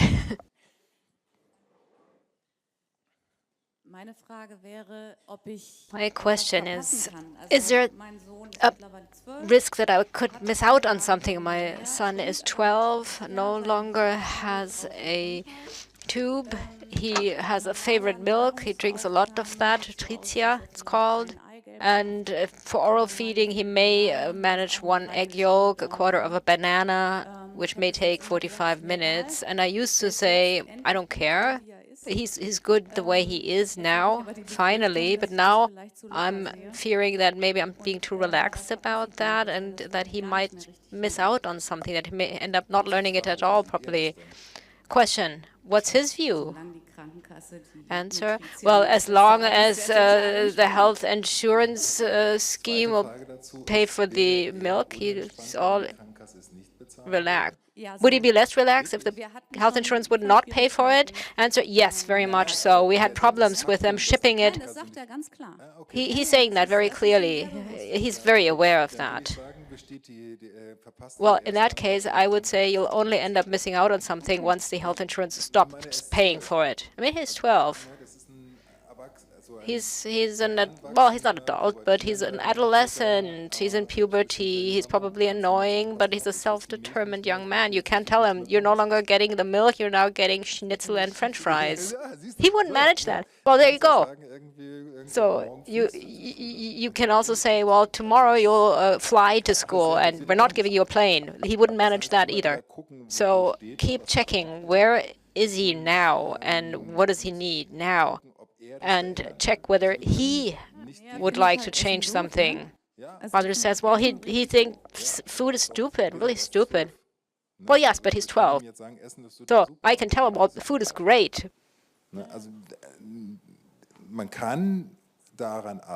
It is possible to work on this, and I have worked with kids on this. And it is possible to change that to an extent. I don't know your son, so I can't tell you, well, I can fix it, come and bring him. But the question is also, does the child want a change? Now, a child at that age, I just recently worked with an 11-year-old. She also had a milk bottle. I'm drinking my milk bottle. And at school she says, I'm drinking my milk bottle, but I'm not finding any baby. So that's how she put it. Her fantasy is that she wanted to go to McDonald's to have a happy meal and open it up and eat up the burger, and it's all in her mind, it's in her head, but she wasn't able to do it. So if that was his case, then I would see an indication to change. Mother says, well, he is like that, he wants to be like the others. Markus says, well, but then I'd tell him, then you have to work on it. It's not the swimming trunk's fault if you can't swim. But if you don't want to swim, that's fine. But if you do, you need to let us know. Ich habe leider Anfang Ihres Vortrags. Now, unfortunately, I missed the beginning of your presentation. My daughter is 11, going on 12. She's deaf. And since the beginning, she was tube-fed, also using Nutritia. And we changed to HIP a couple of months ago, HIP purees, and I have seen how interested she is in food and actual food. And we used to have her sit at the table whether she was eating or not with us. And now I'm wondering, she has a tracheostomy, and it's pending that it's going to be closed soon, and I'm wondering, is there any sequence that we should follow now? I thought first you'd have to close it up so that it's more physiological, and that could then be followed with a weaning process, because she is very interested in actual food, soups, fruit mixes, puree or ice cream. Answer? Well, I can give you a very short answer, because this young lady that I just talked about, where the parents were saying they're so exhausted, she still has a tracheostomy. You can see it. It's all still there. It's in there. And she's doing pretty well eating orally. So dinner is tube-fed because everybody's so exhausted, but she's eating orally, drinking orally, and she loves sauce hollandaise, just in case that was a question you might have had. So she wants to be eating on her own now, and that's difficult for us, and then she gets upset, and then you have spoons and plates going flying. But it really comes down to each and every individual case, but there is no strict sequence as for these things to follow one after another. There are different schools of thought. Some say it would be good if the child started to eat so their larynx can stabilize, and then the tracheostomy can be removed. And others say, no, once the tracheostomy is gone, then it's safe enough to start eating. So it's two completely contrary approaches, and you can't get them together. So for that reason, either which way. It really comes down to your daughter specifically. And if you can tell that currently she's being quite interested, you can tell her, well, I'm sorry, you still have the tracheostomy. No, that would be nonsense. Mother says, well, that's how they kept explaining it to me, that it had to do with a feeling of pressure and with having the ability to properly swallow, that first everything would have to be closed up. And we haven't had a good therapist that could teach her how to swallow. So for that reason, we tried to keep giving her food and just to wait. Markus says, well, if it works, it works. It's very straightforward. And the only way to learn how to swallow is to swallow. The mother? Well, they're constantly making us afraid, speaking of aspiration, a risk of aspiration. So as parents, that makes you very cautious. Markus? Yes, and it makes sense to be cautious. I'm fully on board with that. But if you look at all the protective measures that you apply to prevent aspiration, let me put the microphone aside for that. Das hier oben ist sozusagen der Kehlkopf. So this is your larynx, and this is where you go into. You've got this sort of lid that's closed, and it should be closing. And if that doesn't happen, and the other problem is this sort of a remnant of food residue that you didn't swallow, maybe, so it's sort of sitting there. And then you, at some point, you need to start to breathe. So the top of your larynx will open up. So food may make its way in here, and then you still have the vocal folds, which will close automatically. And the food will then be sitting here, if in doubt. And then this is what happens. This is what the child does. Hustet es raus. Denn diese drei. So in their throat, first it needs to pass this part, then it needs to pass this part, and then the child would have to not cough. But as long as it does all that, aspiration really won't happen. What we're seeing more often is penetration. But that's the same thing that happens to you when you drink too quickly. If you're sitting in an airplane, you're drinking, eating, and then there's sort of a bumpy ride. So if it were for that, we'd all have to get gastrostomy tubes to prevent such penetrations. So, and if she were to cough and show a response in coughing, that would be an indicator that she's able to protect herself. If she weren't coughing, I'd be more cautious. Again, you need to look at the individual case. But if things are stable for now, and you can tell she's not a child that has pneumonia every 2 weeks because we're feeding her something, tief in den Baucharm. Ansonsten eine Schluckendoskopie schadet in dem Moment. and doing endoscopy to check on swallowing typically is not harmful at the age of 12. That can be done fairly straightforward.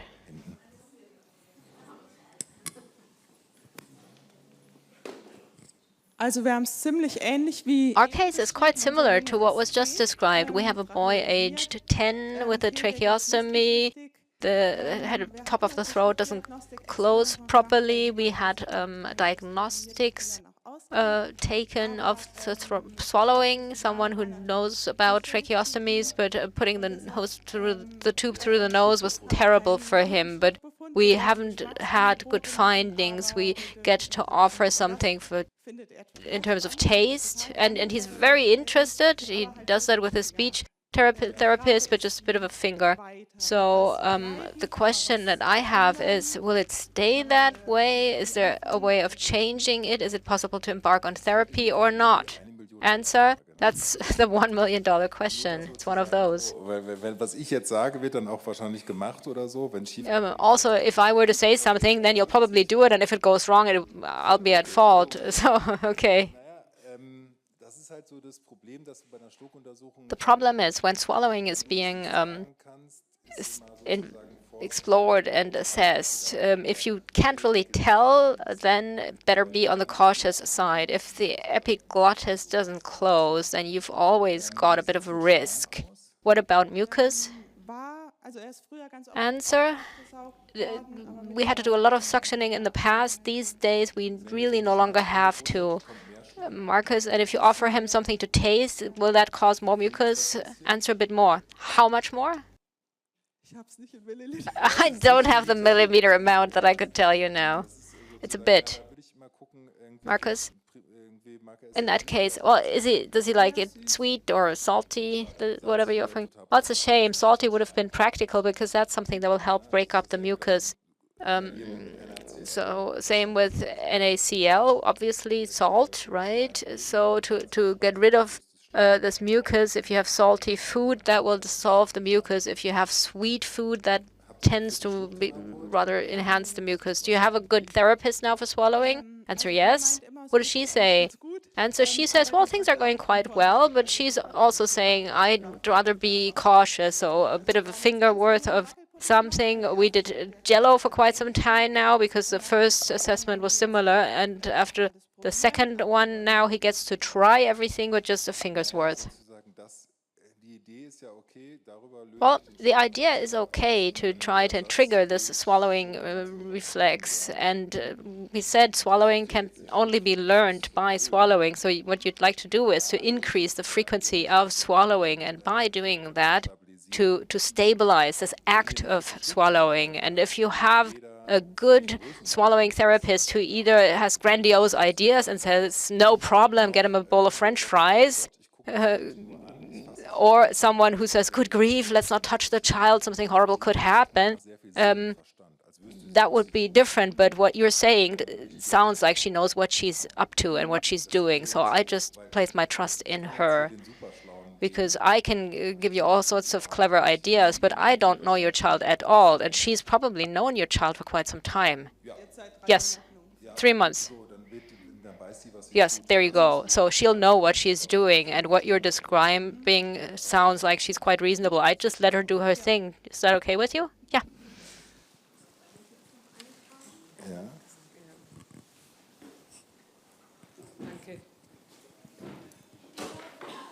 Ich hätte noch eine Frage, und zwar... I have a question.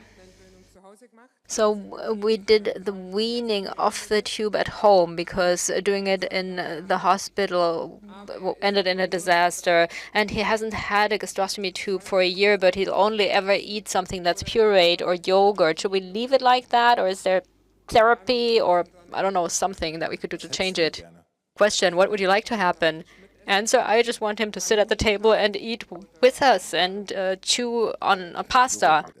Question, but he can eat yogurt with you sitting there at the table. I'm being provocative on purpose. answer, well, but I've got to puree everything. He won't eat anything that's not pureed. Markus, well, I don't know your child. So saying, no, not a problem at all, this is what you should do, that would be grandiose on my part, slash idiotic. So now this is an issue that we see come up frequently also in charge children. There are children who will not fully develop chewing, mastication. Anatomically, you can do whatever you want. So no matter how private your health insurance is, even if you send a helicopter, it won't happen. But then there are those who can do it.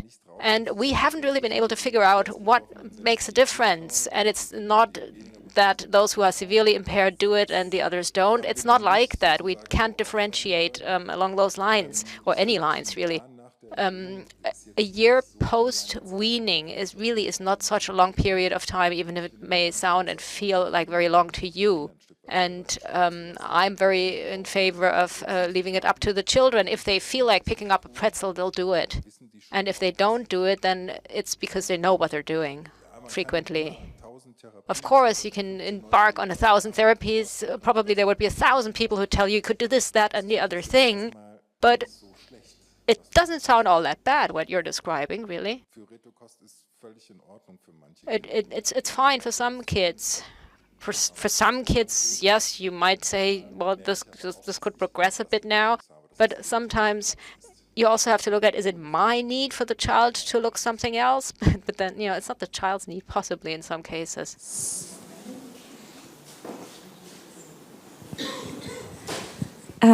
Ja, ich habe eine Frage, also ich habe zwei Fragen. I have two questions, actually. First of all, I heard and I read that apparently being in the statutory health insurance scheme, it's quite difficult to get you to look at cases, or that it's very difficult to have the statutory health insurance cover therapy. What's your current experience with that? Our gastroenterologist, I believe, recently spoke with you. Her name is Ms. Brock. I don't know if you know her. And from Titel, the children's clinic, Datteln. Yes, yes. Yes, and it seems that you told her that currently it seems to be easier.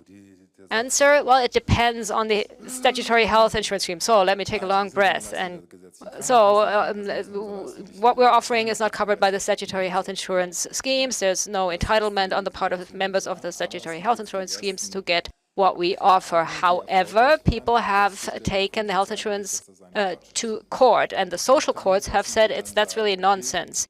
So there are now statutory health insurance schemes that say, well, if you tell them here's a court ruling, then they'll say, okay, we'll go along. But you can't force the health insurance scheme to cover it. Now, we're seeing health insurances, statutory ones, to cover it increasingly often in cases, and we help the families apply, but we can't promise it. We can't provide any legal advice. We're not lawyers after all, but you can't rule out that they might end up covering it. It is difficult, but then again, difficult is something you've got experience with, don't you? So we have difficult health insurance situations, so it can't be ruled out. They might end up covering it, but I don't just want to tell you, not a problem at all, your health insurance will pay for it. That would be nonsense. Yes, I would like to make an attempt. Our child is 3 years old now, and we wanted to go for it a year ago, and our speech therapist, whom you know also, told us she knows your methods, and she told us that our daughter isn't there yet, isn't ready for your methods. Markus says, well, I can't say. I know that she's very sweet. Well, we feel that we don't have any swallowing problems. It hasn't been assessed yet, but she's fine swallowing her saliva. So we don't really have the feeling, well, I've stopped trying to offer her food some time ago. I kept trying. Markus says, why don't we go for the following deal? Why don't we look at her together, and then we'll talk about this. It may well be that your speech therapist is right in saying, no, the time has not yet come for this, but then you'd also have to know it's not the right point in time yet because of this, that, and the other thing. And to know when would the right point in time come. Yes, so that was a year ago, this discussion with the speech therapist. We haven't had speech therapy for a year now, but for all sorts of reasons. But I just wanted to ask, so you'd get to know her? Yes. And then how quickly would you be able to tell whether it would make sense to go for therapy? Markus says, in the same meeting, and as part of the first meeting. And I'm ruthless. I won't go for therapy if I see there's no point. Yes, so we're based in Kastrup, which is close to Essen where you are, so we'd come and see you. Markus says, yes, you'd be sending us an email and we'll set an appointment. Starting tomorrow, I'll be on vacation for 2 weeks because my youngest come first. And we have to go to one of these parks, amusement parks. So, send me an email, and do refer to us having met here. And then my colleagues will talk to me that your email has arrived, and then I'll see to it that you get an appointment, okay? Excellent, thank you. Who's next? Great presentation. Can you assess by video or Zoom? Can you do an assessment by Zoom from another country and say where things are? Okay, good. Well, we're doing that all the time. Ich glaube, Anfragen, dann. Yes, I think those were all the questions that we had. So thank you very much, Markus, for your interesting and entertaining presentation. I think all of us learned a lot, and all of us need a break now. And we'll continue at 4:15 here in the room.